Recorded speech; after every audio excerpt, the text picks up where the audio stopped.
서울 양재역 뒷길.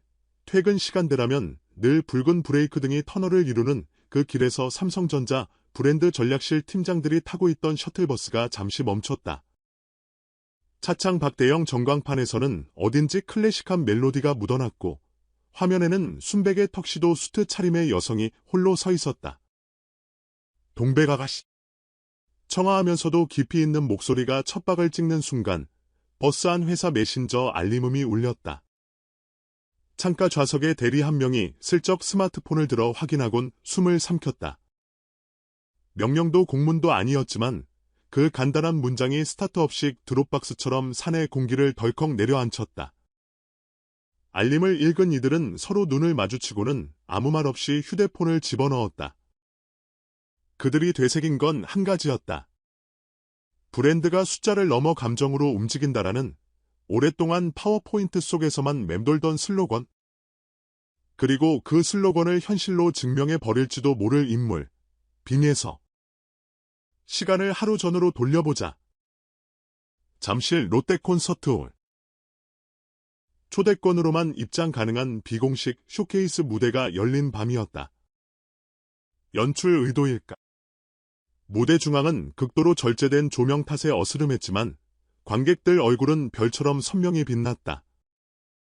그 맨 앞줄 17열 A 구역 한가운데 앉아있던 사람이 바로 이영희 사장이었다. 삼성전자 DX 부문 글로벌 브랜드 센터장. 흔히 브랜드 전략실의 뇌라 불리는 인물. 평소라면 야구 시즌권 자리 외엔 공연장에 좀처럼 모습을 드러내지 않는 그녀가 지인 손을 잡고 이 자리를 택한 건 어디까지나 사적인 호기심 때문이었다. 무대를 보고 나서야 그 사적인 경계선이 얼마나 허술한지 깨달았겠지만 공연은 밴드 세션 튜닝 소리도 없이 플레이 버튼처럼 무심히 시작됐다. 마이크를 든 빈예서가 첫 숨을 들이쉬기도 전에 객석 천장 스피커에서 살짝 오래된 아날로그 레코더 음색이 흘러나왔다. 그 위에 얹힌 그녀의 목소리는 놀랄 만큼 애절했고 수백 번은 리메이크됐을 동백아가씨였으나 어쩐지 처음 듣는 곡 같은 낯설미 피어올랐다. 관객이 노래를 따라 부르려다 말고 숨을 삼키는 순간 무대 뒤 백월 스크린이 외장 하드드라이브 내부처럼 미약하게 빛났다. 죽거나 살아있거나 하는 형광등 대신 심장 모니터 파형처럼 맥박을 그리더니 겨우 두 마디 만에 플랫 라인을 만들었다. 그 정적 속에서 오로지 빈예서의 목소리만이 종처럼 울렸다. 20년 넘게 음악 프로그램을 엮어온 연출가들도 이날 무대의 디테일에 혀를 내둘렀다. 장르적 유산의 컴프레션을 과도하게 걸지 않고도 텐션을 이렇게 끌어올리는 경우는 드물다. 실제로 빈예서는 포효 대신 미세한 호흡 변화를 사용해 2번, 3번 관객의 심박수를 자극했다. 그 호흡이 툭 끊어질 때마다 누군가는 코끝을 훔쳤고 또 다른 누군가는 무의식 중에 양손을 깍지 꼈다. 이영희 사장도 예외가 아니었다. 2절 후렴 직전 가사가 가슴속에 묻은 이름으로 넘어가는 순간 등받이에 붙어있던 그녀의 어깨가 미세하게 떨리는 걸 지인이 발견했다. 이 사장은 곧바로 가방에서 태블릿을 꺼내 노트 앱을 열었고 거기에 단 3음절을 적었다. 브랜드 정서.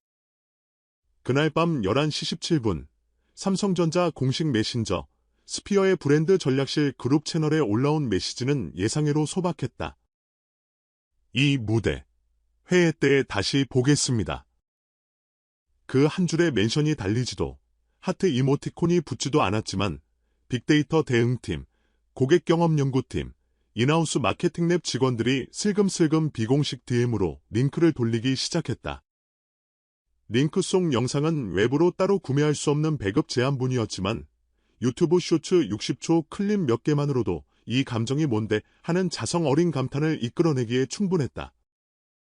삼성의 광고 모델 선정 프로세스를 아는 사람이라면 더욱 놀랄 노릇이다.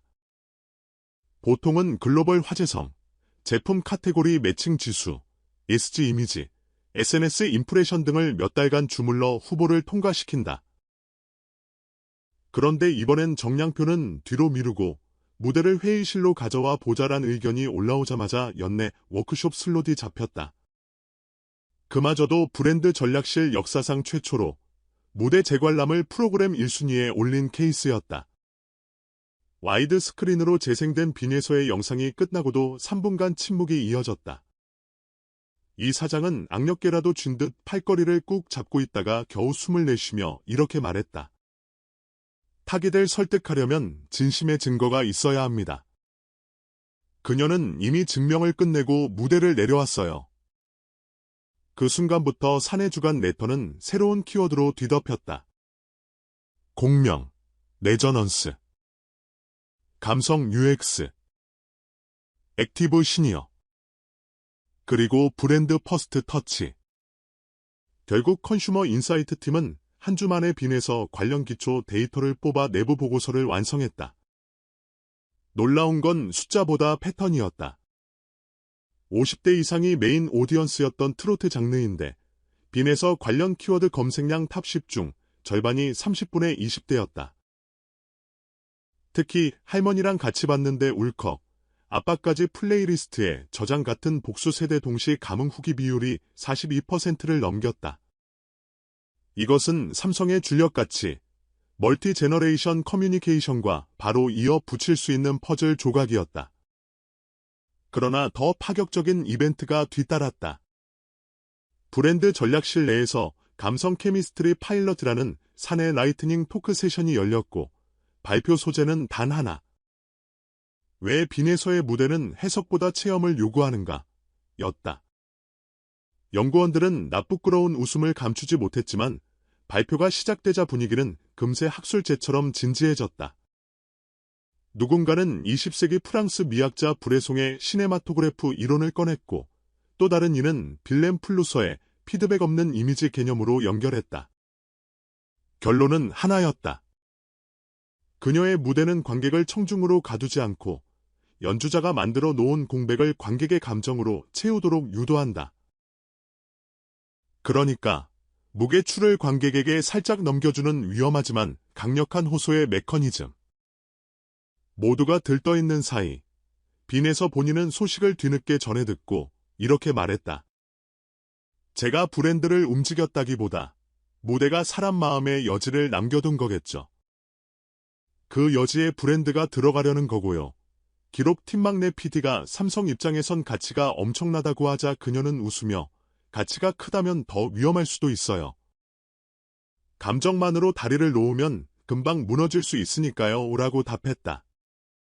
컬래버레이션 제안이 속속 날아드는 와중에도 그녀는 모든 브랜드와 작업할 생각은 없다. 내가 이해할 언어로 대화할 수 있는지부터 재본다고 선을 그었다. 그리고 그 선은 곧 무대에서의 노선과도 닮아있다.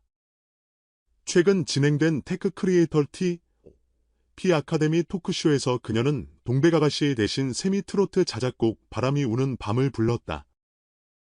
후반부 꺾기 스타일 대신 록 퍼커션 브러쉬를 얹어 묘하게 몽환적인 질감을 냈다. 관객 반응은 극단적으로 갈렸다. 이게 트로트냐는 당혹스러움과 장르의 틀을 지웠다는 환영사. 그녀는 결국 노래는 누가 듣느냐에 따라 매번 다른 장르가 된다는 말로 고개를 숙였다. 그때 누군가 물었다. 삼성과 손잡는다면 당신의 노래도 바뀔까요? 빈에서는 잠시 생각하다가 브랜드가 제 노래를 바꿀 수는 없고 대신 제 노래가 브랜드를 흔들 수 있어야겠죠. 라며 웃었다. 기업과 예술의 엇갈림은 종종 비극으로 끝난다. 숫자를 따지는 조직이 감정을 사들이려 들 때 자칫 음악은 배경음으로 전락하기 십상이다. 그러나 삼성 브랜드 전략실이 처음부터 내건 전제가 울림없이 이미지는 없다였다. 이 사장이 작성한 워크숍 메모 마지막 줄엔 이렇게 적혀 있다. 마케팅은 빛이지만 브랜드는 공기다. 빛은 어디에서나 반짝일 수 있어도 공기는 피부를 통과해 피까지 흔든다. 빈에서가 단 한 번의 무대로 증명한 건 음악이 공기처럼 스며들어 기술의 냄새를 덮어줄 수 있다는 가능성이다. 이제 공은 양쪽 모두에게 넘어갔다. 빈에서는 여전히 무대에서 마이크 내려놓기 전까지 전략은 없다는 태도로 연습실에 머물고 삼성전자는 숫자 이전에 공명 먼저라는 슬로건을 실제 광고비 책정표 위에 올려야 한다.